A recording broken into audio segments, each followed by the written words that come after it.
नमस्कार दोस्तों, AR mathematics academy की ऑनलाइन यूट्यूब क्लासेज में एक बार फिर से आपका स्वागत है। दोस्तों, अपन बीएससी पार्ट फर्स्ट में डिफरेंशियल कैलकुलस कर रहे थे और डिफरेंशियल कैलकुलस में अपन अपना चैप्टर नंबर 5 चल रहा था। चैप्टर नंबर 5 और चैप्टर नंबर 5 में अपन ने 5.A और बी वाला पार्ट तो अपन ने कर लिया था।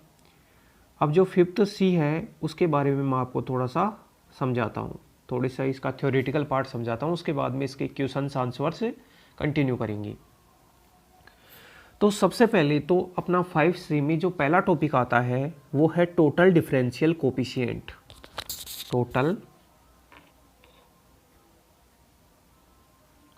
टोटल डिफरेंशियल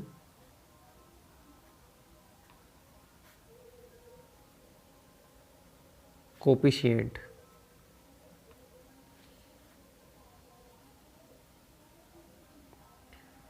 बोले तो संपूर्ण अवकल गुणांक। संपूर्ण अवकल गुणांक क्या होता है? देखो, संपूर्ण अवकल गुणांक इसके बारे में अपन देखते हैं। जैसे मान लो कि लेट दोस्तों जो u है वो कोई फंक्शन है x और y का। जो u है वो दो वेरिएबल का फंक्शन है। किस किस का फंक्शन है? x और y का। तथा x और y खुद किसके फलन है? x है वो भी t का फलन है और y है वो भी किसका फलन है? t का। u2 जो फलन है वो x और y का फलन है और x और y है वो सिंगल वेरिएबल के फलन है। देन इस u का t के सापेक्ष अवकलन करोगे तो उसको लिखा जाता है du/dt। u का t के सापेक्ष जो अवकलन होता है उसको क्या लिखा जाता है? du/dt। कैसे निकालोगे? देखो दोस्तों, पहले तो u का x के सापेक्ष अवकलन करोगे तो इसको लिखोगे आप del u/x। अच्छा, del u/x क्यों लिखा आपने? क्योंकि आप देखो कि u more than one independent variable का फंक्शन है, इसलिए आपने लिख दिया del u/x। जब भी more than one independent variable का फंक्शन हो कोई और उसका आंशिक अवकलन किया जाता है तो उसको del से दर्शाया जाता है। तो del u/x और x जो है वो सिंगल वेरिएबल का फंक्शन है तो इसको लिखेंगे dx/dt। del u/x plus dx/dt plus अब u का y के सापेक्ष करो तो del u/y और y है वो भी सिंगल वेरिएबल का फलन है तो dy/dt। ठीक है, ये जो मैंने लिखा है ये वाला du/dt जो निकाला है इसे u का क्या कहा जाता है? संपूर्ण अवकल गुणांक कहा जाता है। इसे u का संपूर्ण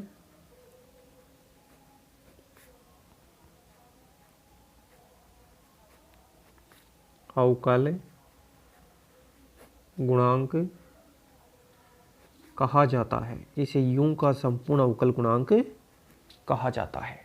ओके, अब ये तो दोस्तों बात तब है जब अपना u है वो दो वेरिएबल का फलन हो।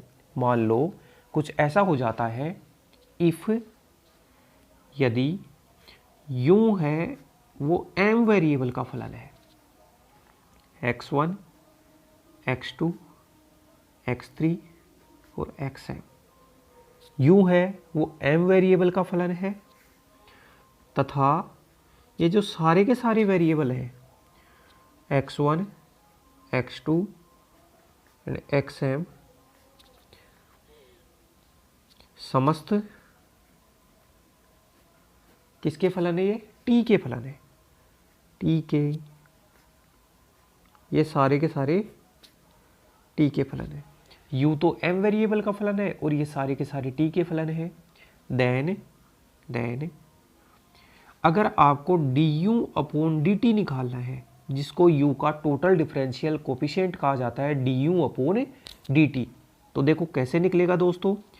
पहले u का x1 वेरिएबल के सापेक्ष पार्शियल डेरिवेटिव करेंगे del u upon del x1 into x1 single variable t का फलन है तो आप लिखोगे dx1 अपॉन dt, फिर प्लस, फिर u का x2 के सापेक्ष करो, del u upon del x2 भी सिंगल वेरिएबल t का फलन है तो dx2 अपॉन dt।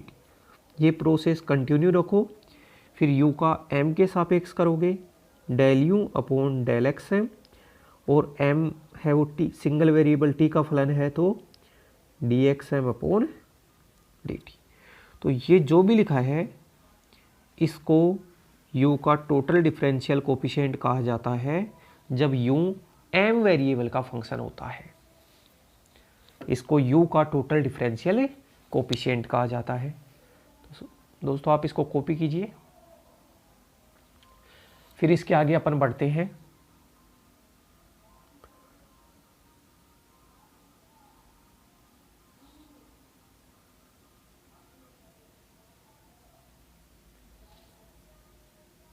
चले आगे। अब समझना, इसमें तो देखो ये x और y सिंगल वेरिएबल के फलन थे, लेकिन अगर क्या हो कि x और y ये भी डबल वेरिएबल के फलन बन जाए,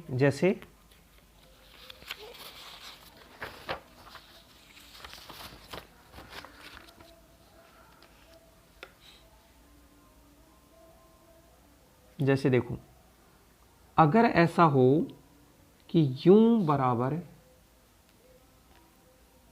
बराबर एफ एक्स वाई, u है वो x और y का फंक्शन है, एंड जो x फंक्शन है वो भी t1 और t2 का फंक्शन है।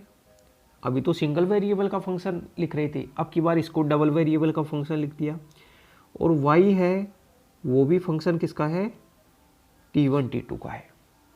ठीक है दोस्तों, देन अब आप यहां लिखोगे, अब du अपॉन, अभी तो अपन du अपॉन dt लिख रहे थे, लेकिन u है वो xy का फंक्शन है और xy भी दो वेरिएबल t1 t2 के फलन है, तो आप लिखोगे del u upon del t1, del u upon del t1। कैसे देखो, सबसे पहले तो u का x के सापेक्ष पार्शियल डेरिवेटिव करेंगे, del u upon del x, और फिर x का t1 के सापेक्ष पार्शियल डेरिवेटिव करेंगे, क्योंकि ये भी दो वेरिएबल का फंक्शन है तो यहाँ पे दो इंडिपेंडेंट वेरिएबल हैं तो आंशिक अवकलन परिभाषित होगा, del x upon del t1, plus अब u का y के सापेक्ष करो, del u upon del y into y का t1 के सापेक्ष करो, del y upon del t1।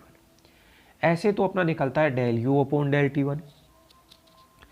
अब u का t2 के सापेक्ष आप आंशिक अवकलन करोगे तो del u upon del t2, देखो कैसे निकलेगा, सबसे पहले तो u है वो x का फंक्शन है तो del u upon del x, फिर x का t2 के सापेक्ष करो, del x upon del t2, plus u किसका फंक्शन है, y का फंक्शन है, del u upon del y, और फिर y भी t2 का फंक्शन है, del y upon del t2। ऐसे निकलता है। ठीक है, तो मैं लिखूंगा